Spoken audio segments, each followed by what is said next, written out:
खास गरी यो क्रिप्टोको कारोबार गर्नको लागि हामीलाई एकदम आवश्यक पर्ने भनेको बाइनान्स एकदम आवश्यक पर्छ। यो बाइनान्सलाई हामीले आज कसरी एकाउन्ट बनाउने र त्यसलाई भेरिफाई कसरी गर्ने भनेर म तपाईँलाई सम्पूर्ण प्रोसेसहरू दिँदैछु। बाइनान्स पनि एउटा इन्टरनेसनल ब्याङ्किङ हो। यसमा हजुरले एउटा मात्रै डकुमेन्टबाट एउटा मात्रै आइडी बनाउन सक्नुहुन्छ। तपाईँहरूले यसमा कुनै फेक कामहरू गर्न पाउनुहुन्न। तसर्थ हजुरले यसलाई स्टेप बाई स्टेप अन्तिमसम्म हेर्नुहोस् र यसरी नै हजुरले बाइनान्स बनाउनुहोस् र बाइनान्स बनाएर यसलाई हजुरको डकुमेन्टबाट भेरिफाई गर्नुभयो भने सजिलोसँग हजुरले क्रिप्टो कारोबार गर्न सक्नुहुन्छ। त्योभन्दा पहिला हजुरलाई एउटा ध्यान के जाओस् भन्दा तपाईँको एउटा नागरिकताबाट यसलाई एउटा मात्रै हजुरले एकाउन्ट बनाउन सक्नुहुन्छ। इनकेस त्यो एकचोटि बिगार्नु भयो, तपाईँले पासवर्डहरू बिर्सिनु भयो र हजुरले जिमेलहरू बिर्सिनु भयो भने तपाईँले पछाडि अर्को एकाउन्ट बनाउँछु भनेर हजुरले यसबाट पाउनुहुन्न। तसर्थ हजुरले यसलाई स्टेप बाई स्टेप हेरेर हजुरले मजाले फलो गर्दै यसले आफ्नो एकाउन्ट बनाउन सक्नुहुन्छ। त्यसको लागि हजुरले के गर्नु भन्दा सिम्पली हजुरले आफ्नो प्ले स्टोर ओपन गर्नुहोस्। प्ले स्टोरमा आइसकेपछि हजुरले यसमा बाइनान्स हजुरले सर्च गर्नुहोस्। बाइनान्स हान्दा बित्तिकै तपाईँको यस्तो खालको एउटा एप्लिकेसन आउँछ। यही एप्लिकेसनलाई हजुरले के गर्नुपर्छ त डाउनलोड गर्नुपर्छ। मैले अलरेडी नै डाउनलोड गरिसकेको छु। अब यसलाई मैले कसरी रजिस्टर गर्ने भन्ने प्रोसेसतिर जाँदैछु। त्योभन्दा पहिले तपाईँहरूले हाम्रो च्यानलमा नयाँ हुनुहुन्छ र यो च्यानललाई सब्सक्राइब गर्नुभएको छैन भने च्यानललाई सब्सक्राइब गर्नु होला र नजिकै रहेको बेल आइकनलाई थिच्न नभुल्नु होला, किनकि हामीले यहाँबाट अनलाइन अर्निङ सम्बन्धी सम्पूर्ण जानकारीहरू दिनेछौँ र यस्तै टेक्नोलोजी सम्बन्धी सम्पूर्ण यहाँबाट जानकारी दिने नै छौँ। भिडियो सुरु गर्नुभन्दा पहिले अब तपाईँहरूले भिडियोलाई लाइक गर्नुभएको छैन भने एक लाइक चाहिँ गरिदिनु होला। लागौँ अब रजिस्टर प्रोसेसतिर। सिम्पली तपाईँले डाउनलोड गरेको बाइनान्स खोल्नुभयो भने एउटा यस्तो खालको इन्टरफेस देख्नुहुन्छ। यहाँ हजुरले यस्तो खालको इन्टरफेस देखिसकेपछि के गर्नु भन्दा माथि यो एउटा मान्छे जस्तो आकारमा हजुरले यहाँ क्लिक गर्नुपर्ने हुन्छ। यसमा क्लिक गरिसकेपछि हजुरले यहाँ देख्दै हुनुहुन्छ लगइन एन्ड रजिस्टर, अरू अप्सन पनि देख्दै हुनुहुन्छ। हजुरले सिम्पली हजुरले लगइन अर रजिस्टरमा हजुरले क्लिक गर्नुहोस्। त्यसपछि हजुरले के गर्नु भन्दा यस्तो खालको इन्टरफेस आउँछ। हजुरले अहिले नयाँ आइडी बनाउँदै हुनुहुन्छ भने रजिस्टरमा क्लिक गर्नुहोस्। रजिस्टरमा क्लिक गरिसकेपछि हजुरले आफ्नो यहाँबाट के देख्नुहुन्छ, नेपाल अटोमेटिक यहाँ देख्दै हुनुहुन्छ। तपाईँ नेपालमा हुनुहुन्छ भने नेपाल नै आउँछ। तपाईँको अरू विदेशबाट बनाउँदै हुनुहुन्छ भने पनि तपाईँले के गर्नु भन्दा तपाईँ नेपाली हो भने होइन तपाईँहरूले यसमा नेपाल नै सिलेक्ट गरेर आफ्नो डकुमेन्ट त्यसरी अपलोड गर्नु होला। इनकेस तपाईँको भारतमा हुनुहुन्छ र भारतकै कार्ड छ भने भारतमै कारोबार गर्नुहुन्छ भने भारतको कोड कार्ड राख्दा पनि हुन्छ। तर तपाईँले भारतको आधार कार्ड राखिसकेपछि नेपालमा आएर नागरिकताबाट बनाउँछु भन्दा त्यो मिल्दैन। तसर्थ जहाँबाट गर्दा पनि एउटैले मात्रै मिल्छ।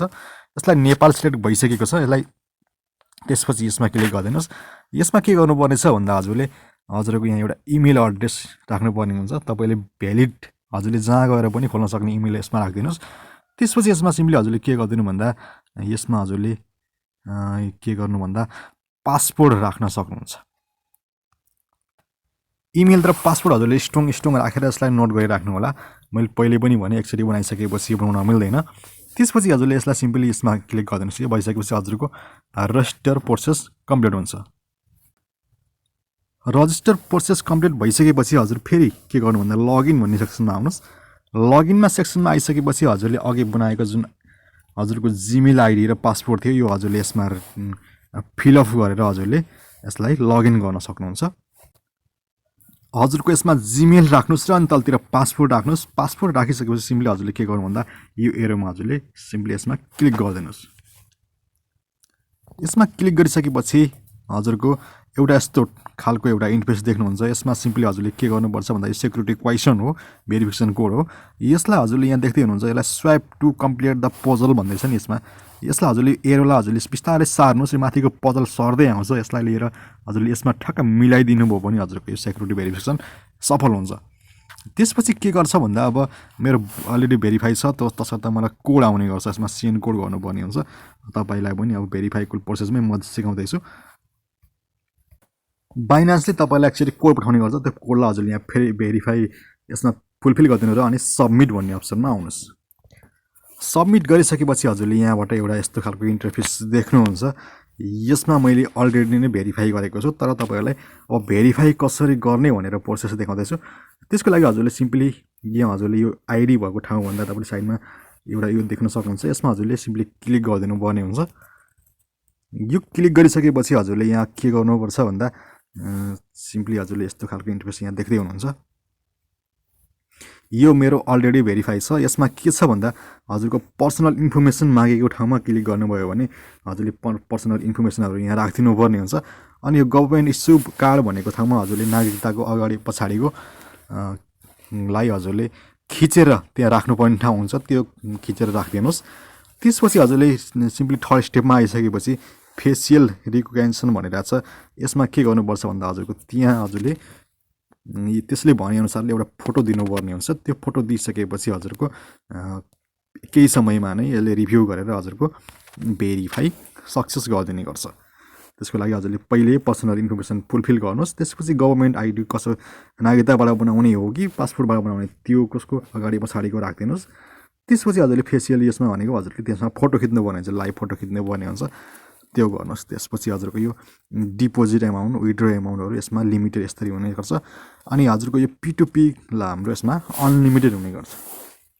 P2Pमा कसरी कारोबार गर्ने भनेर मैले अर्को भिडियो मैले अवश्य पनि बनाउने छु। त्यसको लागि हजुरले हाम्रो च्यानललाई सब्सक्राइब गर्नुभएको छैन भने सब्सक्राइब गर्नु होला। यति गरिसकेपछि हजुरको यो कम्प्लिट भनेर आउँछ। कम्प्लिट आइसकेपछि हजुरले यहाँ देख्दै हुनुहुन्छ यो आइडीको पछाडि हजुरको यो भेरिफाई भनेर इकोन आयो भने मात्रै हजुरले बाइनान्सबाट P2P कारोबार अथवा अरू कारोबारहरू एकदम सुरक्षित साथ गर्न सक्नुहुन्छ। त्यसको लागि हजुरले हजुरले सेटिङ गर्न चाहनुभयो भने बाइनान्स लाइट गर्न चाहनुभयो भने यसलाई अन अफ पनि गर्न सक्नुहुन्छ। सिम्पली हजुरको यो भेरिफाई भइसकेपछि ब्याक आउनुहोस्। ब्याक आइसकेपछि हजुरले यहाँबाट हजुरले ट्रेड गर्न अथवा यहाँबाट क्रिप्टो किनबेच गर्न अथवा हामीले यहाँ P2Pबाट पनि हामीले यहाँ किनबेच गर्न सजिलैसँग सक्छौँ। यहाँ P2P कारोबार कसरी गर्ने भनेर पनि म तपाईँलाई योभन्दा पछाडिको एउटा भिडियो बनाउने छु। त्यसको लागि हाम्रो च्यानललाई सब्सक्राइब गरेर बस्नु होला।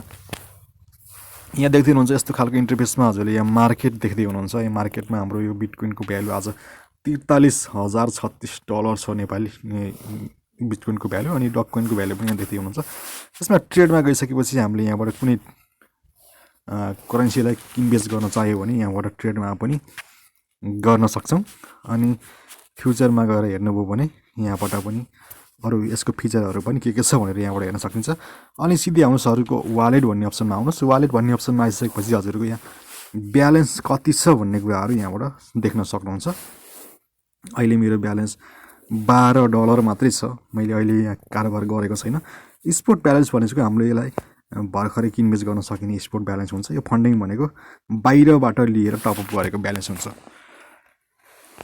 पक्कै पनि साथीहरू यो भिडियो तपाईँको लागि एकदम महत्त्वपूर्ण भयो होला। यसरी नै हजुरले आफ्नो बाइनान्स एकाउन्टलाई हजुरले क्रिएट गरेर हजुरले भेरिफाई गर्न सक्नुहुन्छ। भेरिफाई गरिसकेपछि अब मैले केही समयपछि तपाईँहरूलाई यसमा P2P कारोबार कसरी गर्ने भनेर पनि म जानकारी दिँदैछु।